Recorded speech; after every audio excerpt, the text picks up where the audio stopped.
pesan Ibnu Qayyim tentang pancaran hati. Ketahuilah, ketika kita mampu menangkap kalimat ini, engkau akan mendapatkan hatimu bersinar cerah. Jiwa dan batinmu akan berseri bahagia.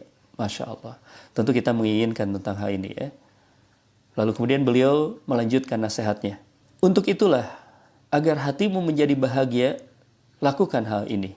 Ketika orang lain bergantung pada dunia, maka gantungkan dirimu hanya kepada Allah. Ketika orang lain merasa gembira dengan dunia, maka jadikan dirimu gembira hanya karena Allah saja. Ketika orang lain merasa bahagia dengan kekasih-kekasih mereka, jadikan dirimu merasa bahagia dengan Allah saja. Dan ketika orang pergi menghadap raja-raja dan pembesar-pembesar mereka untuk mengais harta dan mencintai mereka, jadikan dirimu hanya mencintai Allah saja. Masya Allah. Sebuah rangkaian pesan yang muncul dari sanubari Ibnu Qayyim. Sebuah pesan yang begitu sangat kuat, yang meluncur dengan kuat. Mari kita ulangi, masukkan ini ke dalam hati kita, ke dalam jiwa kita.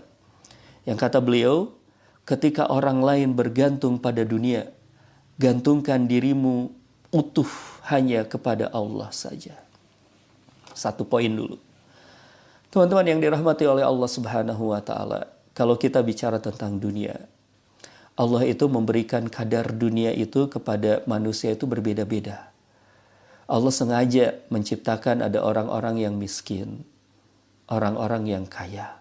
Untuk apa? Saling melengkapi. Orang yang kaya bisa melengkapi orang yang miskin pun bisa melengkapi orang yang kaya. Saling menolong, saling memanfaatkan di dalam sebuah proses yang namanya muamalah. Karena terbayang, coba mari kita bayangkan, kalau misalnya ya, semua itu diciptakan menjadi orang kaya semuanya.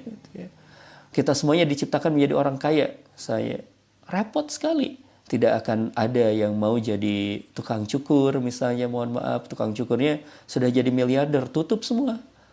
Kita akhirnya jadi apa tuh? Gondrong, ya, panjang rambut kita. Kita nggak bisa lagi misalnya tuh lihat pengen beli bakso yang lewat ke rumah kita gitu, nggak bisa. Semuanya sudah jadi orang kaya. Nah, ini adalah sunatullah. Allah Subhanahu wa Ta'ala itu memberikan dunia itu sesuai dengan ukuran-ukurannya. Dan alangkah sangat tidak adilnya, alangkah sangat luar biasa tidak adilnya kalau kemudian ukuran dunia itu adalah menjadi ukuran kebahagiaan. Kasihan orang yang tidak punya dunia, maka dia menjadi tidak bahagia selamanya. Tapi toh bukan itu. Bukan itu, maka Allah tetap adil. Ketika Allah Subhanahu wa Ta'ala menjadikan kalau dunia itu kadarnya itu berbeda-beda, Allah Subhanahu wa Ta'ala menjadikan kesempatan untuk bahagia itu terbuka luas untuk siapapun. Yaitu saat mereka menggantungkan hatinya kepada Allah.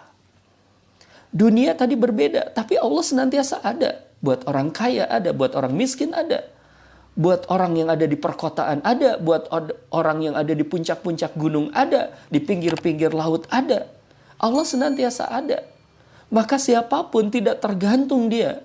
Siapapun dia, bagaimanapun posisi dunianya, maka ketika dia menggantungkannya kepada Allah, dia akan tetap menjadi orang yang bahagia.